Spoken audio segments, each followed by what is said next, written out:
পারভেজ বলল, এখানে হাসার কি হলো? আর আমি বুড়ো মানে বয়স না হয় একটু বেশি তোমার থেকে, তাই বলে বুড়ো না। আর তুমি যদি আমার দিকে চেয়ে নাই থাকো, তাহলে কখন থেকে তোমার বাসার সামনে দাঁড়িয়ে আছি, তার হুঁশ নেই কেন?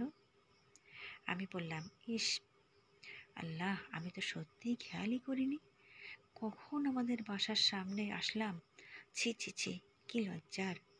একটা কাজ করলাম, আর এই বুড়ো বরটাও না যেখানে সেখানে লজ্জা দিচ্ছে।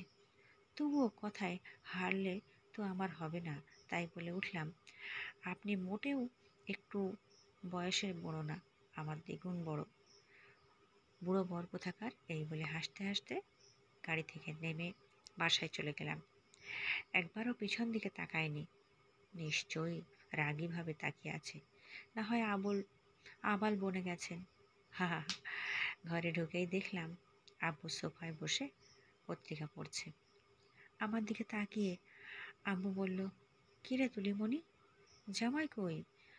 আব্বুর প্রশ্নের কোনো উত্তর না দিয়ে সোজা রান্নাঘরে চলে গেলাম। জানি আম্মু এখন রান্নাঘরেই থাকবে, আর এটাও জানি এখন আব্বু খুব কষ্ট পেয়েছে আমার আচরণে। পেলে পাক, আমাকে কষ্ট দেওয়ার সময় কি আব্বু একবারও চিন্তা করেছে যে আমি কত কষ্টে পাবো? আমি বললাম, আম্মু আম্মু। আম্মু বলল, আরে আমার তুলিমণি এসে গেছে, কেমন আছিস লক্ষ্মী মা আমার? আমি বললাম, যেমন তোমরা রেখেছ তেমনি আছি। আম্মু বলল, এখনো আমাদের উপর রাগ করে আছিস মা? তা জামাই কোথায়? আমি বললাম, বাহ, আসতে না আসতে জামাইয়ের খবর নেওয়া হচ্ছে খুব। তুমিও আমাকে ভালোবাসো না আব্বুর মতো? আব্বু বলল, কি সব বলে আমার পাগলি মেয়েটা! তুই আমাদের একমাত্র মেয়ে, আমাদের চোখের মণি। আর দেখ মা, জন্ম মৃত্যু বিয়ে এগুলো খোদার হাতে, মানুষের কোনো সাধ্য নেই তা পরিবর্তন করার। আর মেয়ে মানুষের বিয়ে বারবার নয়, একবারই হয়। তাই পারভেজের সাথে তুই যত নিজেকে মানিয়ে নিতে পারবি ততই তোর মঙ্গল। আর ছেলেটাও এতিম, আমরা না ভালোবাসলে কে ভালোবাসবে শুনি? আমি বললাম, হয়েছে হয়েছে, যাও ভালোবাসো গিয়ে তোমাদের বুড়ো জামাইকে। আম্মু বলল, ছি, এসব বলতে নেই, পাগলি মেয়ে। তাই ট্রেটা একটু নিয়ে বসার ঘরে যা তো, জামাই কখন থেকে বসে আছে। আমি বললাম, আমি পারবো না, তোমাদের জামাই তোমরাই আপ্যায়ন করো গিয়ে।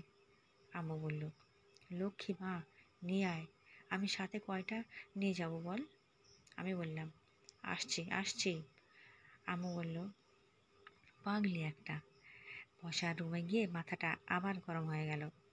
কি মজা করে গল্প করছে বুড়োটা আম্মুর সাথে। আম্মুকে দেখে উঠে দাঁড়িয়ে সালাম দিল। পারভেজ বলল, আসসালামু আলাইকুম আম্মি, কেমন আছেন? আম্মু বলল, ওয়ালাইকুম আসসালাম, আলহামদুলিল্লাহ ভালো আছি বাবা, তুমি কেমন আছো?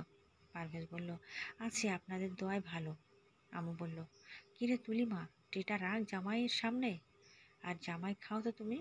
আমি বললাম, রাগে আমার মাথা ফেটে যাচ্ছে।